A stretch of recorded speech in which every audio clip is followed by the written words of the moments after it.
Ada orang tua yang setiap pagi mengantar anaknya ke daycare dengan penuh percaya, mencium kening mereka, lalu pergi bekerja demi keluarga.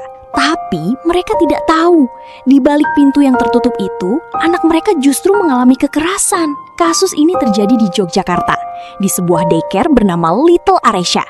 Anak-anak berusia 1-2 tahun diduga dimasukkan ke ruangan sempit, jumlahnya puluhan.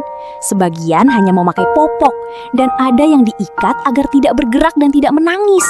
Mereka belum bisa bicara, belum bisa menjelaskan apa yang terjadi, belum bisa meminta tolong dengan kata-kata. Yang mereka lakukan hanya menangis saat hendak diantar kembali, dan banyak orang tua mengira itu hanya fase biasa. Kasus ini terbongkar bukan karena pengawasan yang ketat, bukan karena sistem yang berjalan baik, tapi karena satu orang mantan karyawan memilih bersuara. Dari situlah dugaan kekerasan terhadap puluhan anak terungkap, dan banyak orang tua baru sadar luka yang selama ini mereka lihat bukan luka biasa.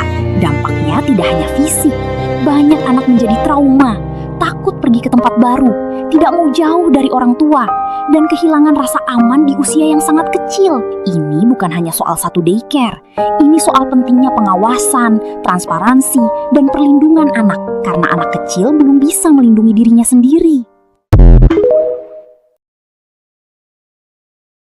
Tahu nggak, ada orang tua yang setiap pagi mengantar anaknya ke daycare dengan penuh percaya, mencium kening mereka, lalu pergi bekerja demi keluarga. Tapi mereka tidak tahu, di balik pintu yang tertutup itu, anak mereka justru mengalami kekerasan. Kasus ini terjadi di Yogyakarta, di sebuah daycare bernama Little Aresya. Anak-anak berusia 1-2 tahun diduga dimasukkan ke ruangan sempit, jumlahnya puluhan. Sebagian hanya memakai popok, dan ada yang diikat agar tidak bergerak dan tidak menangis. Mereka belum bisa bicara, belum bisa menjelaskan apa yang terjadi, belum bisa meminta tolong dengan kata-kata. Yang mereka lakukan hanya menangis saat hendak diantar kembali, dan banyak orang tua mengira itu hanya fase biasa. Kasus ini terbongkar bukan karena pengawasan yang ketat, bukan karena sistem yang berjalan baik, tapi karena satu orang mantan karyawan memilih bersuara. Dari situlah dugaan kekerasan terhadap puluhan anak terungkap, dan banyak orang tua baru sadar luka yang selama ini mereka lihat bukan luka biasa. Dampaknya tidak hanya fisik, banyak anak menjadi trauma, takut pergi ke tempat baru, tidak mau jauh dari orang tua, dan kehilangan rasa aman di usia yang sangat kecil. Ini bukan hanya soal satu daycare, ini soal pentingnya pengawasan, transparansi, dan perlindungan anak, karena anak kecil belum bisa melindungi dirinya sendiri.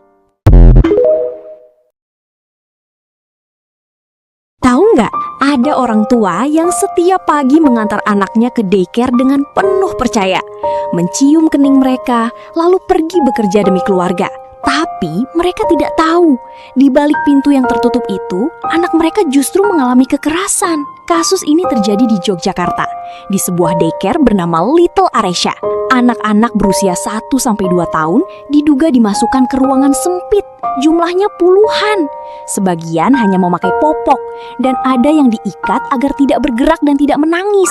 Mereka belum bisa bicara, belum bisa menjelaskan apa yang terjadi, belum bisa meminta tolong dengan kata-kata. Yang mereka lakukan hanya menangis saat hendak diantar kembali, dan banyak orang tua mengira itu hanya fase biasa. Kasus ini terbongkar bukan karena pengawasan yang ketat, bukan karena sistem yang berjalan baik, tapi karena satu orang mantan karyawan memilih bersuara. Dari situlah dugaan kekerasan terhadap puluhan anak terungkap, dan banyak orang tua baru sadar luka yang selama ini mereka lihat bukan luka biasa. Dampaknya tidak hanya fisik, banyak anak menjadi trauma, takut pergi ke tempat baru, tidak mau jauh dari orang tua, dan kehilangan rasa aman di usia yang sangat kecil. Ini bukan hanya soal satu daycare, ini soal pentingnya pengawasan, transparansi, dan perlindungan anak, karena anak kecil belum bisa melindungi dirinya sendiri.